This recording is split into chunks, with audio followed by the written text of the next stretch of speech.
कि वो आज का उद्बोधन प्रारंभ करें और कार्यकर्ताओं का मार्गदर्शन करें। जगत प्रकाश नेता जी।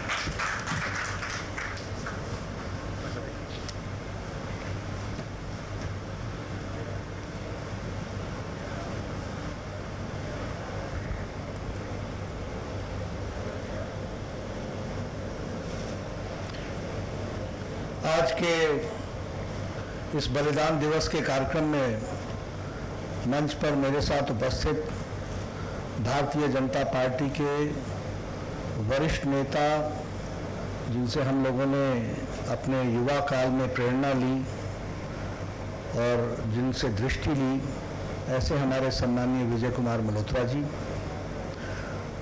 पार्टी के प्रदेश अध्यक्ष श्री आदेश गुप्ता जी, हमारे प्रभारी और राष्ट्रीय पदाधिकारी श्री श्याम जाजू जी, यहाँ उपस्थित दिल्ली के वरिष्ठ पदाधिकारी और कार्यकर्ता बंधु,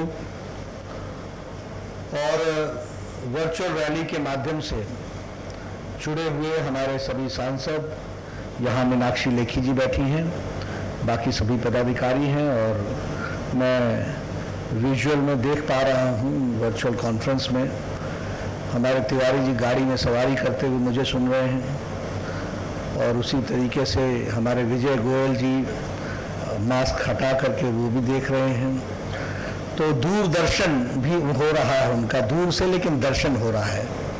तो इस वर्चुअल रैली में, वर्चुअल बलिदान दिवस के कार्यक्रम में आप सब जुड़े हैं। मुझे बताया गया है कि हजारों कार्यकर्ता दिल्ली के जुड़े हैं। ये टेक्नोलॉजी का लाभ उठाते हुए भारतीय जनता पार्टी आगे बढ़ रही है। मित्रों, कोरोना का संक्रमण ने हम सब लोगों के सामने एक बहुत बड़ा चैलेंज तो जरूर रखा। एक स्थिति ये भी आई थी कि क्या पार्टी को इस लॉकडाउन अवस्था में क्या लॉकडाउन करना पड़ेगा, कैसे करेंगे लाखों कार्यकर्ता काम, कैसे करेंगे जनसेवा, कैसे जुड़ेंगे लोगों से। लेकिन मुझे संतोष होता है इस बात को बताते हुए आप सबके साथ कि भारतीय जनता पार्टी अकेली पार्टी है जिसने इस संक्रमण काल में डिजिटल टूल का लाभ उठाते हुए लाखों कार्यकर्ताओं ने करोड़ों लोगों की सेवा की है और पार्टी को मजबूती दी है। अभी ये बलिदान दिवस है, लेकिन जब मैं वर्चुअल कॉन्फ्रेंस में बात कर रहा हूं तो मुझे आपके साथ शेयर भी करना चाहिए। आप सब लोगों ने, 8 लाख कार्यकर्ताओं ने पिछले 3 महीने में 19 करोड़ फूड पैकेट्स जरूरतमंद लोगों तक पहुंचाए। 5 करोड़ आपने राशन बांटा है। 10 दिन का राशन, 20 दिन का राशन, 30 दिन का राशन, और लगभग 5 करोड़ हमारी महिला मोर्चा ने, महिला मंडल ने, सेल्फ हेल्प ग्रुप ने, एनजीओज ने, महिला मोर्चा के नेतृत्व में 5 करोड़ फेस मास्क अपने हाथों से बना करके बांटा है। आप समझिए कि इस वर्चुअल रैली के माध्यम से या वर्चुअल बलिदान दिवस के कार्यक्रम के माध्यम से इस डिजिटल टूल का लाभ उठाते हुए पार्टी ने किस तरीके से अपने संदेश को पहुंचाया है और किस तरीके से इसका उपयोग किया है, और भारतीय जनता पार्टी के कार्यकर्ता इसमें अग्रगणी रहे हैं। तो मैं सबसे पहले तो उनको इसके लिए बधाई भी देता हूं, शुभकामनाएं भी देता हूं। दिल्ली में मुझे याद है, यहाँ श्याम जाजू जी बैठे हैं, सिद्धार्थन जी बैठे हैं, कभी फोन करो, 500 पैकेट मेरे पास है, कहाँ पहुँचाएं। हमारे सब लोगों ने इसमें कोशिश की। 15 मिनट में कोई कार्यकर्ता आता था और पैकेट ले जाकर के वो जरूरतमंद तक पहुंचाता था। ये स्थिति रही है। बहुत अच्छा काम दिल्ली के लोगों ने किया है, इसके लिए भी मैं आप सबको बधाई देता हूं। मित्रों, आज हम डॉक्टर श्यामा प्रसाद मुखर्जी जी के बलिदान दिवस के अवसर पर उनको श्रद्धांजलि देने के लिए और उनके दृष्टि को आत्मसात करते हुए पार्टी को कैसे आगे मजबूत किया जा सकता है, इसके चिंतन करने के लिए, अवलोकन करने के लिए हम सब लोग एकत्र हुए। सबसे पहले तो मैं दिल्ली प्रदेश को इसके लिए बधाई देता हूं कि उन्होंने बलिदान दिवस को इस वर्चुअल मीटिंग के माध्यम से मनाने का तय किया है। संक्रमण कितना भी हो, हम नहीं रुकेंगे, हम नहीं डिगेंगे, हम रहेंगे अपने वक्त पर और चलते रहेंगे, इसको आपने चाहा। मित्रों, जब हम श्यामा प्रसाद मुखर्जी जी की चर्चा करते हैं तो जैसा कि आदेश जी ने बताया कि वो एक संभ्रांत परिवार से कलकत्ता में शिक्षाविद परिवार में उनका जन्म 1901 में हुआ। बहुत होनहार विद्यार्थी, 16 साल की उम्र में मैट्रिकुलेशन कर ली, 20 साल में ग्रेजुएशन कर ली, 22 साल की उम्र में पोस्ट ग्रेजुएशन कर ली, बंगला में भी की पोस्ट ग्रेजुएशन, बाद में इंग्लैंड चले गए। संभ्रांत परिवार था, शिक्षाविद परिवार था, पिताजी माताजी का आशीर्वाद था, लेकिन वो बहुआयामी प्रतिभा के मालिक थे। 3 साल में वहां से बैरिस्टर बनकर के लौटे और आपको जानकर के आश्चर्य होगा कि 33 वर्ष की उम्र में वो कलकत्ता विश्वविद्यालय, प्रेस्टिजियस यूनिवर्सिटी के सबसे कम उम्र के वाइस चांसलर नियुक्त हुए। ये बात हमको ध्यान में रखना। इसलिए वो किसी के आधार पर, किसी के सपोर्ट पर, किसी के सहयोग से ऐसा नहीं, अपनी पर्सनालिटी, अपनी विद्वता, अपना कर्म, अपनी ताकत, इसके आधार पर वह वाइस चांसलर बने। यही नहीं, इसके बाद वो लगभग 4 साल तक वाइस चांसलर रहे। मैं जब श्यामा प्रसाद मुखर्जी जी के जीवन को देखता हूं तो मैं महसूस करता हूं कि श्यामा प्रसाद मुखर्जी व्यक्ति नहीं थे, वो एक विचार थे और विचार भी बहता प्रवाह था। अगर अपने ही विचार को काटते कारण बन जाए तो उसको काटते करते हुए वो सच्चाई को ढूंढने निकल पड़ते थे, इसलिए वो एक बहता प्रवाह थे। अब जब वाइस चांसलर बने, उन्होंने रविन्द्रनाथ टैगोर को कलकत्ता विश्वविद्यालय में, उस समय गुलामी का समय था, दीक्षांत समारोह में बुलाया और दीक्षांत समारोह में उनको बंगला में दीक्षांत का भाषण देने के लिए प्रेरित किया। ये पहली बार अंग्रेजों के समय में कोई कलकत्ता यूनिवर्सिटी या किसी भी यूनिवर्सिटी में दीक्षांत समारोह में भारतीय भाषा में दीक्षांत की भाषण हुआ हो तो वो रविन्द्रनाथ टैगोर ने कलकत्ता विश्वविद्यालय में श्यामा प्रसाद मुखर्जी जी के इन्विटेशन पर यह किया हुआ था। ये पहला अवसर था उनका। राजनीतिक जीवन, ये ठीक है, वो वाइस चांसलर बने 1933 में, लेकिन वो राजनीतिक जीवन उनका 1929 में ही शुरू हो गया था। वो पहली बार कांग्रेस के टिकट पर विधान परिषद के सदस्य बने। अब यहां से उनके जीवन को देखिए आप। विधान परिषद का बहिष्कार करने का कांग्रेस पार्टी ने तय किया। वो बहता प्रवाह थे, उन्होंने कांग्रेस पार्टी से इस्तीफा दे दिया और वैचारिक पृष्ठभूमि पर इंडिपेंडेंट चुनाव लड़कर के फिर जीत करके आए। ये बात हमको समझनी चाहिए। और फिर उन्होंने बंगाल में नेतृत्व भी किया। बंगाल में आगे चल करके उन्होंने संयुक्त सरकार में वो मंत्री भी रहे।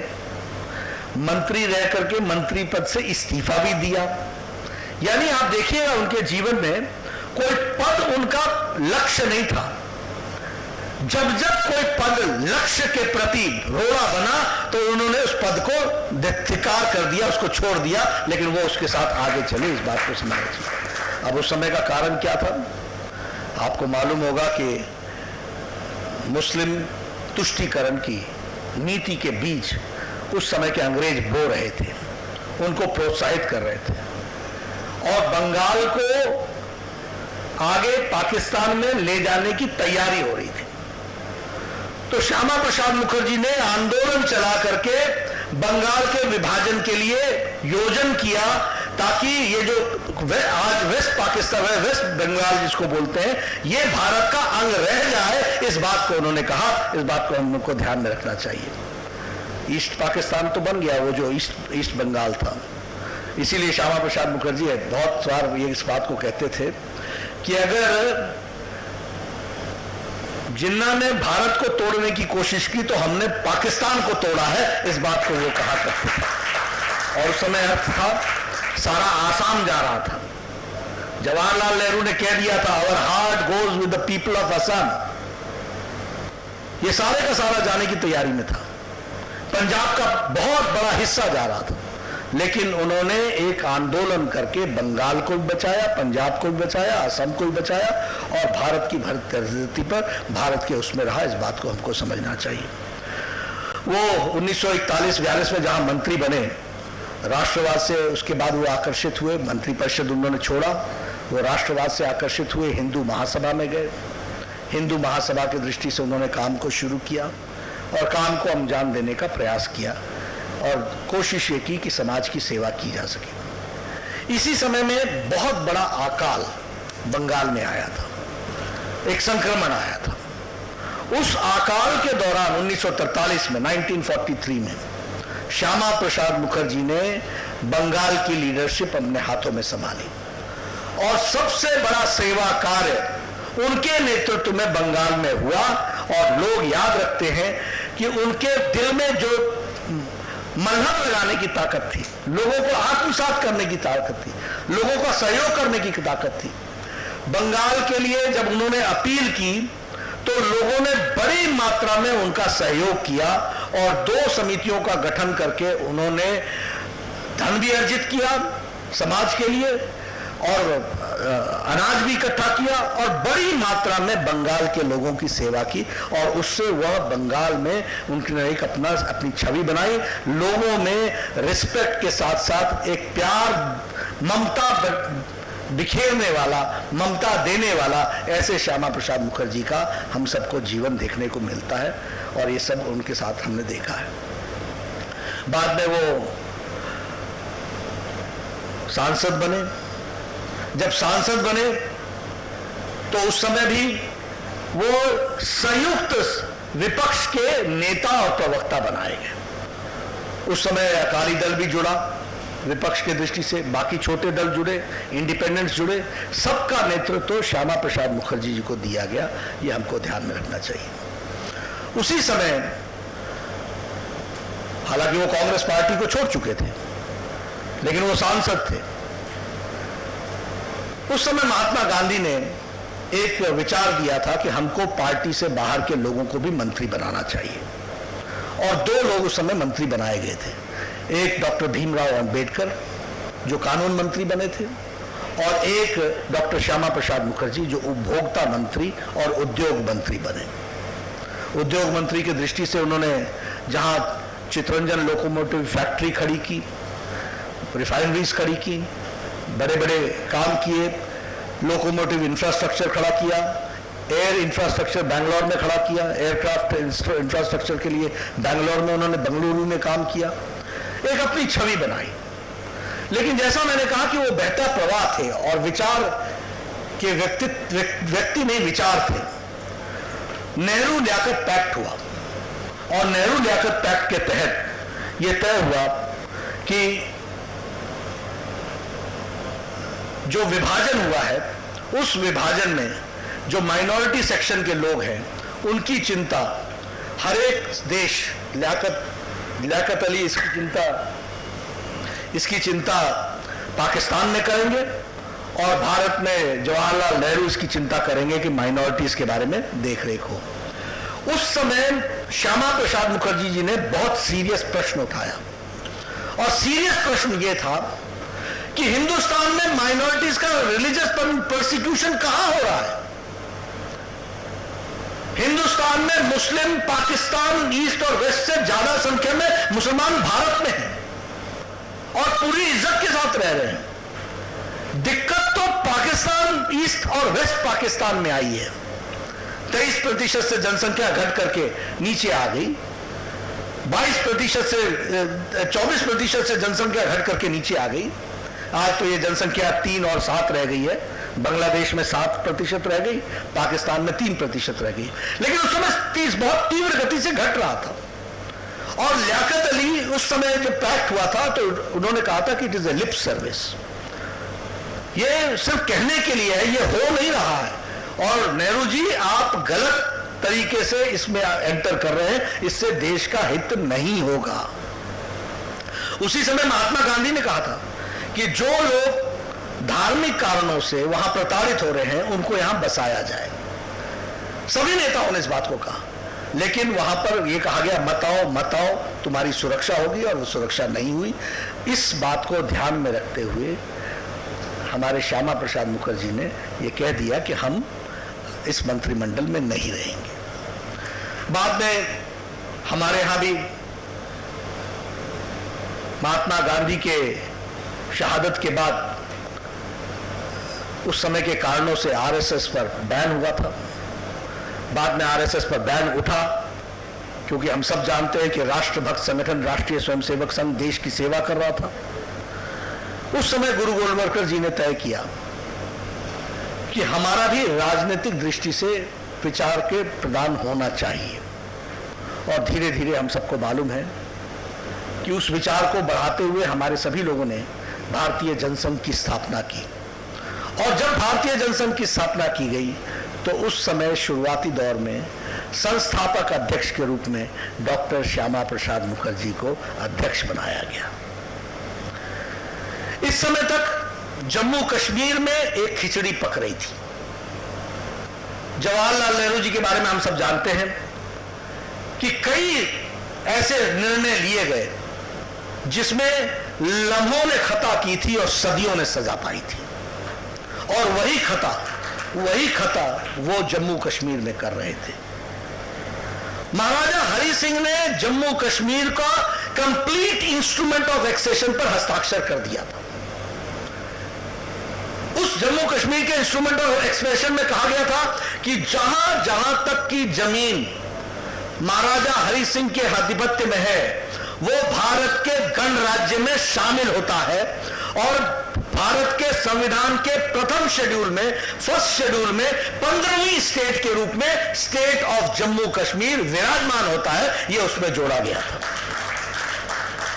लेकिन आपको मालूम होगा कि जवाहरलाल नेहरू जी ने वहां कुछ न कुछ योजन बनाना शुरू किया। बात श्यामा प्रसाद मुखर्जी जी तक पहुंची। श्यामा प्रसाद मुखर्जी ने शुरू दिन से इस पर हमला बोला कि जब कंप्लीट इंस्ट्रूमेंट ऑफ एक्सेशन पर हस्ताक्षर हो चुका है, 15वां राज्य घोषित जम्मू कश्मीर हो चुका है, सभी राज्यों की तरह जम्मू कश्मीर भी राज्य बन चुका है, तो अब कोई जरूरत नहीं है कि कोई स्पेशल दर्जा दिया जाए। लेकिन आपको मालूम है कि नेहरू जी और शेख अब्दुल्ला के समय खिचड़ी पक रही थी, और इस खिचड़ी में पकने में क्या था कि हम उसको विशेष दर्जा देंगे।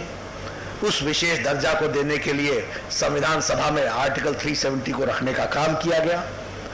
मुझे जहां तक याद पड़ता है कि इसको अयंगर साहब ने उस समय रखा था, और उस समय उन्होंने कहा this is a temporary phase, ये टेम्पररी है धारा 370, दिस विल गो। ये क्योंकि जम्मू कश्मीर अभी एग्जिस्टेंस में, उसकी विधानसभा नहीं है, इसलिए हम ये धारा 370 दे रहे हैं, एंड दिस विल गो। इस तरह की बातचीत उस समय कही गई। लेकिन शेख अब्दुल्ला के इरादे कुछ और थे, और जवाहरलाल नेहरू जी का उनको प्रोत्साहन देने के इरादे कुछ और थे। क्या हुआ कि हिंदुस्तान का भी प्रधानमंत्री और जम्मू कश्मीर का भी प्रधानमंत्री, हिंदुस्तान का भी झंडा और जम्मू कश्मीर का अलग झंडा, भारत का संविधान भी, और जब तक उसको जम्मू कश्मीर रेटिफाई न करे तब तक वो संविधान का अंग न बने, और जम्मू कश्मीर का संविधान अलग। अभी धारा 370 समाप्त होने के बाद हमने अपने उसमें सोशलिस्ट शब्द जोड़ा था संविधान में। जम्मू कश्मीर की संविधान में सोशलिस्ट शब्द नहीं था, नहीं उन्होंने जोड़ा। तो श्यामा प्रसाद मुखर्जी जी ने उसी समय जब ये बीज बोया जा रहा था, उसी समय इसके बारे में जानकारी हासिल कर ली थी, और बड़े मुखर होकर के उन्होंने, श्यामा प्रसाद मुखर्जी जी ने जवाहरलाल नेहरू को चिट्ठी लिखी, और जवाहरलाल नेहरू के साथ साथ शेख अब्दुल्ला को चिट्ठी लिखी, और ये कहा कि 2 वजीर आजम नहीं रह सकते, 2 संविधान नहीं रह सकते। और जवाहरलाल नेहरू को कहा कि आप जो कर रहे हैं इसके बारे में जो भी आपके मन में विचार है वो आप पार्लियामेंट में रखिए, देश जानना चाहता है, देश समझना चाहता है। न शेख अब्दुल्ला ने जवाब दिया, न उस समय के भारत के प्रधानमंत्री ने जवाब दिया, न श्यामा प्रसाद मुखर्जी को बुलाया, न ही उनसे गुफ्तगू की, न ही उससे चर्चा की, और बिना चर्चा के उस तरफ अग्रसर हो गए। और इसी अग्रसर होने में धारा 370 लगा। हमारी सेवाओं में सिर्फ रोड्स बनाना, डिफेंस की सर्विसेज, बाकी सारी की सारी सर्विसेज का विषय कानून बनाने का अधिकार जम्मू कश्मीर को चला गया। श्यामा प्रसाद मुखर्जी जी ने पटना में एक प्रेस कॉन्फ्रेंस में कहा कि जब 35 करोड़ हिंदुस्तानी, जिसमें 4 करोड़ मुसलमान हैं, वो अगर पूरे आन बान शान के साथ भारत में रह सकते हैं, तो 25 लाख मुस्लिम वो श्रीनगर में एक साथ सुकून के साथ क्यों नहीं रह सकते हैं? इसका जवाब हमको मिलना चाहिए। क्या दिक्कत है? और जब महाराजा हरि सिंह ने सारी की सारी भूमि एक्सेशन कर दी है, तो इसके बाद क्या, कहां से सवाल आता है? शेख अब्दुल्ला ने जवाब नहीं दिया, जवाहरलाल नेहरू जी ने जवाब नहीं दिया। उसके बाद पटना में उन्होंने प्रेस कॉन्फ्रेंस में कहा कि मैं ये परमिट राज को तोड़ने के लिए चलूंगा। भारतीय जनसंघ के वो संस्थापक अध्यक्ष थे, हम सबको मालूम है। 8 मई को वो पटना दिल्ली से चले ट्रेन में, उनके साथ बलराज मधोक भी थे, अटल बिहारी वाजपेयी भी थे, बाकी लोग भी थे। रास्ते में हर कोई उनको देखने के लिए उमड़ा, एक नजर श्यामा प्रसाद मुखर्जी जी पे पड़ जाए, एक नजर। और मुझे जहां तक बताया गया कि अमृतसर के आसपास पहुंचने के पहले श्यामा प्रसाद मुखर्जी ने बलराज मधोक को वापस भेज दिया और ये कहा कि तुम देश में इस लड़ाई को, इस आवाज को तेज करने के लिए तीव्र गति से लगो, सारी पार्टी को झोंको, सारी पार्टी उसमें लगे और इस काम को तुम जाकर के दिल्ली में इसको अंजाम दो, इसको आगे बढ़ाओ। वो 8 तारीख को चलते हुए 11 तारीख को वो लखनपुर बॉर्डर पर जम्मू कश्मीर में पहुंचे। वहां पर भी उन्होंने अटल बिहारी वाजपेयी जी को कहा कि अब तो ये मुझे अरेस्ट करेंगे। वो इनर लाइन परमिट की बात थी, तो वो परमिट राज के खिलाफ ही लड़े थे और नारा क्या था? एक देश में 2 निशान, 2 विधान, 2 प्रधान नहीं चलेंगे। इसी बात की लड़ाई लड़ी थी। तो वो परमिट के विषय का जब आया तो उनको लखनपुर में अरेस्ट कर लिया गया। हम सब लोग जानते हैं उस समय उन्होंने अटल जी को संदेश दिया था कि अब तुम भी लौट जाओ और जाओ, मेरा संदेश सब लोगों को दो, सारे लोगों को दो, और हम ये लड़ाई जारी रखेंगे और हम जम्मू कश्मीर की लड़ाई को जीत हासिल करेंगे। इधर देश में जगह जगह पर आंदोलन शुरू हो गए थे, प्रदर्शन शुरू हो गए थे, लड़ाई शुरू हो गई थी। लड़ाई यानी प्रजातांत्रिक लड़ाई, एक अपने हक की लड़ाई शुरू हो गई थी। हम सबको मालूम है कि उनको वहाँ अरेस्ट कर लिया गया। अरेस्ट करके उनको श्रीनगर ले जाया गया और श्रीनगर ले जा करके उनको जेल में डाल दिया गया। हम सब ये भी जानते हैं कि 23 तारीख को रहस्यमय तरीके से, यानी 11 मई को वो अरेस्ट हुए थे, 8 मई को दिल्ली से चले थे, 11 मई को अरेस्ट हुए थे। 23 जून को, आज के दिन 1953, लगभग 11 बजे ये डिक्लेयर किया गया कि श्यामा प्रसाद मुखर्जी नहीं रहे। उनकी डेथ 5 घंटे पहले हो चुकी थी। वो उनको अस्पताल में भर्ती किया गया था।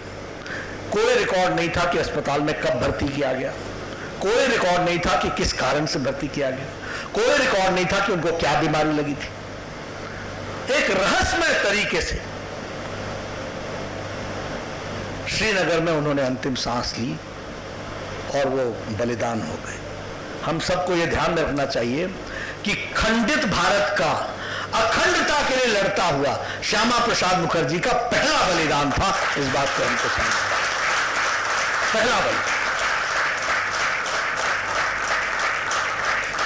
इसीलिए मैंने कहा वो विचार थे, वो व्यक्ति नहीं थे, विचार थे। उन्मुक्त विचारों के साथ और अनकॉम्प्रोमाइजिंग, उस विचार के प्रति उनकी प्रखरता हम सबको मालूम है। मैं आपके साथ शेयर करना चाहता हूं।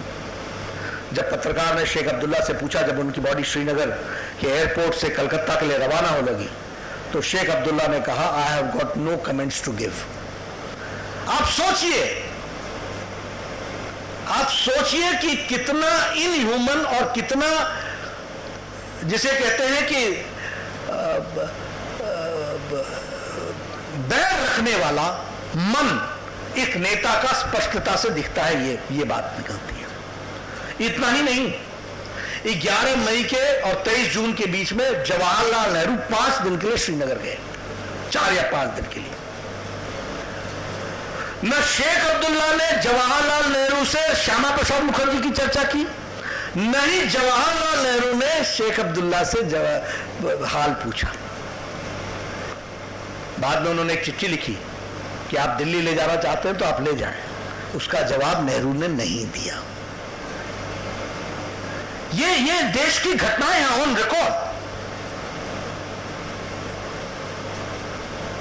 श्यामा प्रसाद मुखर्जी जी की माता जी ने देहावसान के बाद, बलिदान के बाद जवाहरलाल नेहरू जी को चिट्ठी लिखी और यह कहा कि इसकी इंक्वायरी होनी चाहिए। आज भी जवाहरलाल नेहरू जी ने क्यों नहीं इंक्वायरी की? जो रहस्यमय तरीके से श्यामा प्रसाद मुखर्जी का बलिदान हुआ था, उनकी जीवन लीला समाप्त हुई थी, यह भी जवाहरलाल नेहरू के न करने का एक बहुत बड़ा रहस्य है, अनआंसर्ड है। लेकिन मित्रों, जैसा मैंने कहा था कि श्यामा प्रसाद मुखर्जी का बलिदान हम सब लोगों ने तय किया था कि व्यर्थ नहीं जाएगा। वो विचार है, उस विचार की लड़ाई लड़ी जाएगी। और हम सब लोग जब कॉलेज की अवस्था में थे, विजय जी उस समय राष्ट्रीय महामंत्री होते थे, पहले मंत्री थे, फिर राष्ट्रीय महामंत्री होते थे। हम कॉलेज में पढ़ते थे, एक देश में 2 विधान, 2 संविधान, दो प्रधान नहीं चलेंगे, इसका नारा लगाते थे। एकता यात्रा, तिरंगा यात्रा, कितनी यात्राएं की। और मुझे तो एकता यात्रा में एडवांस पार्टी में जाने का मौका मिला, लाल चौक में 15 दिन पहले पहुंचने का मौका मिला। हमने वो भी दिन देखे हैं। मन में प्रश्न आता था कि क्या हम कभी धारा 370 से छुटकारा पाएंगे? क्या हम मुख्य धारा में उसको शामिल कर पाएंगे? यह मन में प्रश्न था, लेकिन एक विश्वास था कि आज नहीं तो कल हम कर पाएंगे, इस बात का विश्वास था। मैं बधाई देना चाहता हूं भारतीय जनता पार्टी के कार्यकर्ताओं को। मोदी जी के नेतृत्व में देश की परिस्थिति बदली, राजनीतिक तौर तरीका बदला, राजनीति की संस्कृति बदली। भारतीय जनता पार्टी उनके नेतृत्व में उभरती हुई सबसे बड़ी पार्टी बनी। एनडीए ने गवर्नमेंट फॉर्म की और 2019 में अपने बलबूते पर संपूर्ण मेजॉरिटी, 3/4 मेजॉरिटी लेकर के भारतीय जनता पार्टी वैचारिक पृष्ठभूमि पर 303 एमपी जीत करके आए। और ये 303 एमपी जब जीत करके आए, हमारे विचारों की लड़ाई को एक्सप्रेशन देने का, उसको तर्क के साथ तर्कसंगत तरीके से उन बातों को पूरा करने का समय आया। और इसलिए मैं कहता हूं कि मोदी जी के 6 साल के, ये जो 6ठा साल है, ये उपलब्धियों वाला साल है और 6 दशक के काम को 6 साल में मोदी जी ने निपटाया है। इस बात को हमको समझना चाहिए। और मैं अपने आप को बड़ा खुशनसीब समझता हूं। मित्रों, राजनीति में लड़ना और लड़ाई लड़ना, लाखों कार्यकर्ता, करोड़ों कार्यकर्ता लंबे समय तक, 3 पीढ़ियां खप गई, 3 पीढ़ियां खप गई।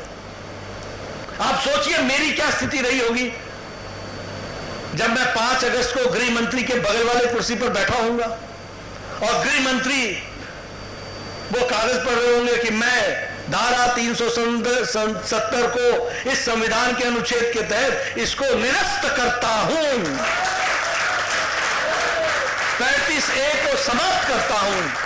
और उसके बाद कहा गया हो कि आप इसमें वोटिंग दीजिए, तो मैं इस उंगली को कितना भाग्यशाली मानता हूंगा कि वो बटन दबा करके हमको भी उस काम को करने का मौका मिला और करोड़ों लोगों की इच्छाओं को पूरा करने का मौका मिला। यहां मीनाक्षी लेखी जी बैठी हैं, 6 तारीख को इन्होंने बटन दबा दिया, सबने दबा दिया और धारा 370 धाराशाही हो गया। श्यामा प्रसाद मुखर्जी का बलिदान, वो प्रेम, वो विचार, उसकी लड़ाई को अंजाम देने का काम मोदी जी की इच्छा शक्ति और अमित शाह जी की रणनीति ने पूरा किया है। इस बात को हमको समझना चाहिए। आज हम प्रथम धारा 370 समाप्ति के बाद ये बलिदान दिवस पहला साल है।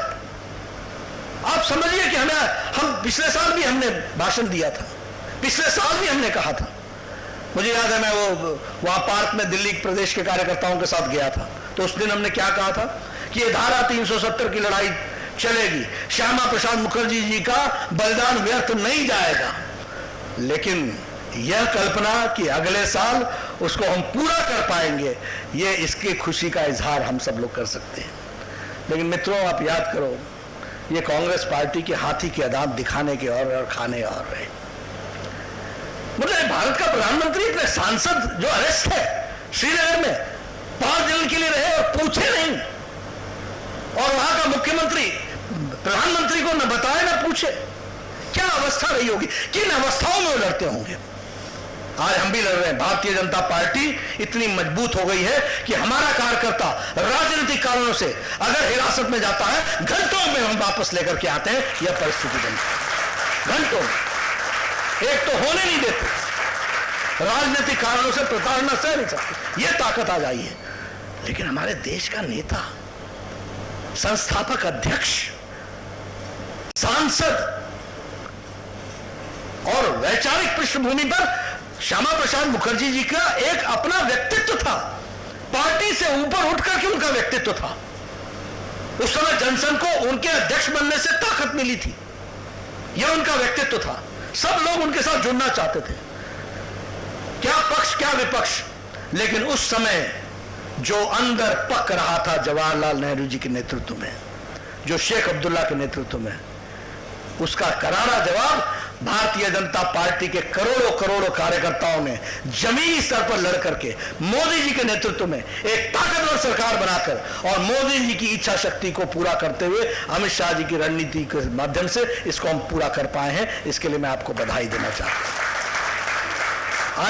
आज ये जो परिवर्तन आया है, इसको हमको समझना चाहिए। और जब मैं धारा 370 की बात कर रहा हूं, तो मैं ये भी आपको बता दूं कि कश्मीर की जनता धारा 370 नहीं चाहती थी, वो विकास चाहती थी, वो मुख्य धारा में शामिल होना चाहती थी। ये 3 परिवार जो हलवा मांडा के दृष्टि से राजनीति में अपना उल्लू सीधा कर रहे थे। धारा 370 समाप्त होने से पहले 106 कानून भारत के संविधान में, पार्लियामेंट में पास किए हुए लागू नहीं होते थे। ट्राइबल रिजर्वेशन नहीं था, और कोई नहीं। ट्राइबल कौन है? गुजर और बकरवाल दोनों मुसलमान हैं, दोनों मुस्लिम हैं, लेकिन वहां ट्राइबल रिजर्वेशन नहीं था। वाल्मीकि का बेटा सिर्फ सफाई कर्मचारी बन सकता है और कुछ नहीं बन सकता है। पाकिस्तान से आए हुए रेफ्यूजी वहां पर चुनाव नहीं लड़ सकते थे। बच्चों के साथ अगर दुष्कर्म हो जाए तो पॉक्सो नहीं लागू होता था। महिलाओं के साथ अगर डोमेस्टिक वायलेंस हो तो डोमेस्टिक वायलेंस एक्ट नहीं लगता था। भ्रष्टाचार हो रहा था, एंटी करप्शन एक्ट नहीं लगता था। आज पॉलिटिकल रिजर्वेशन भी मिलेगा, वाल्मीकि का बेटा जज भी बनेगा, इंजीनियर भी बनेगा, डॉक्टर भी बनेगा, प्रोफेसर भी बनेगा। वहां कोई भी काउंसलर से लेकर लोकसभा का चुनाव लड़ सकेगा। महिलाओं को संपत्ति में बराबर का अधिकार मिलेगा। वो कहीं भी शादी कर ले, वो कहीं भी किसी से शादी कर ले, उनकी प्रॉपर्टी पर बराबर की हिस्सेदारी उनको मिलेगी। बच्चों के साथ न्याय होगा, महिलाओं के साथ न्याय होगा। यह परिस्थिति आज ये धारा 370 के जाने के कारण हुई है। और यह धारा 370 का विचार का प्रवाह का स्रोत, उद्गम स्थान डॉक्टर श्यामा प्रसाद मुखर्जी का जीवन है। उनका जीवन है वो उद्गम स्थान, जिसके कारण से बेबाक बात करने वाले। और देखिए, उन्होंने जो भाषण लखनपुर में भी जो दिया, उन्होंने किसी व्यक्ति के खिलाफ नहीं बोला, उन्होंने विचार के बारे में कहा। मैं जो शेख अब्दुल्ला से जानना चाहता हूं कि एक देश में 2 निशान, 2 प्रधान, 2 विधान कैसे रहेंगे। मैं जवाहरलाल नेहरू से जानना चाहता हूं कि एक देश में 2 प्रधानमंत्री कैसे रहेंगे। क्या है आपका अस्तित्व? एक देश में 2 झंडे कैसे रहेंगे? उन्होंने ये प्रश्न खड़े किए और उन प्रश्नों का उत्तर वो नहीं दे सके।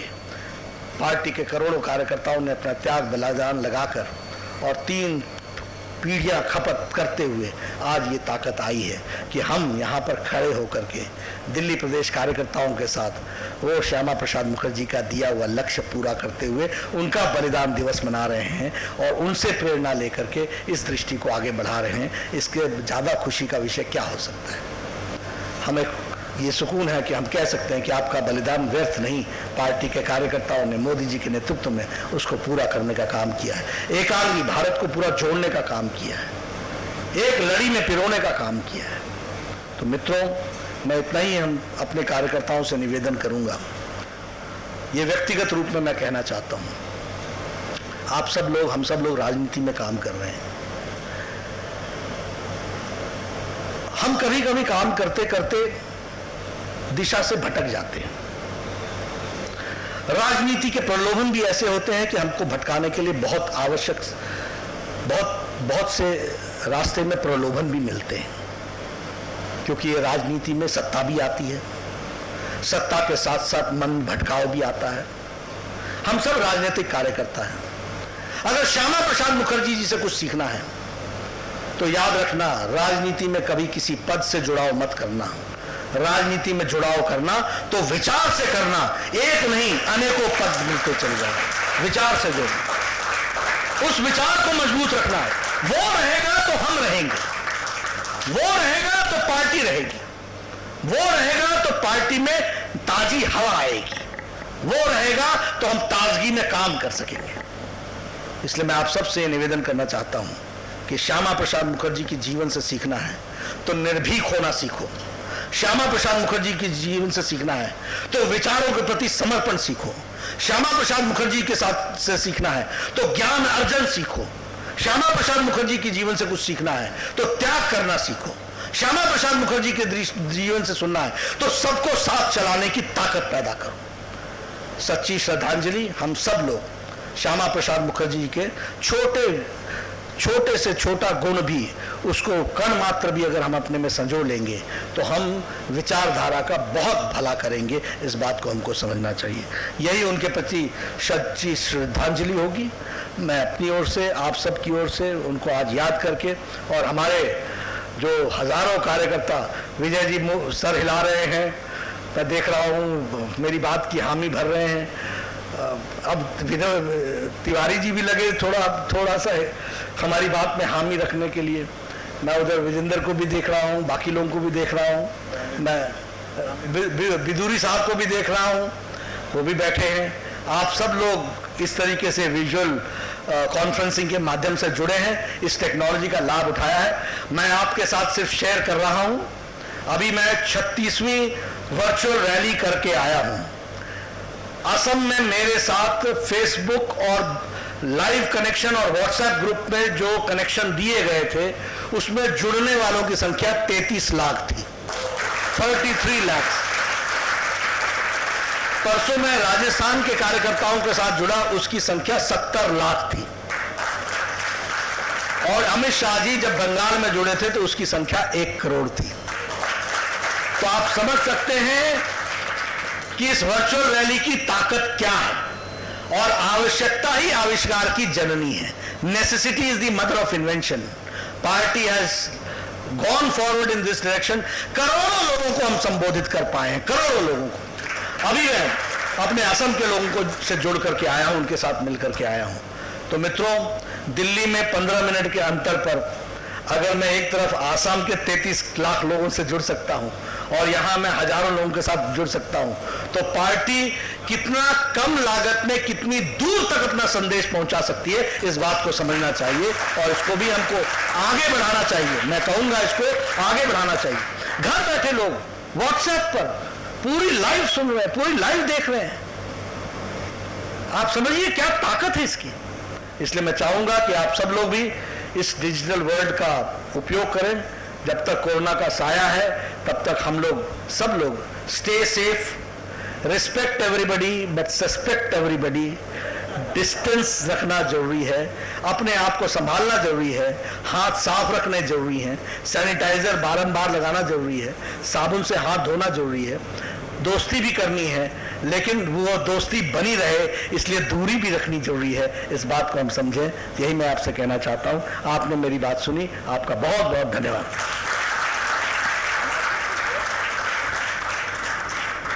अध्यक्ष जी, यहाँ बैठे सभी कार्यकर्ता और जो सुन रहे हैं वो अगर देखेंगे तो सबके रोंगटे आज खड़े हो गए। जिस तरीके से आपने चलचित्र के जैसा डॉक्टर श्यामा प्रसाद मुखर्जी का पूरा जीवन हमारे बीच में रखा, मैं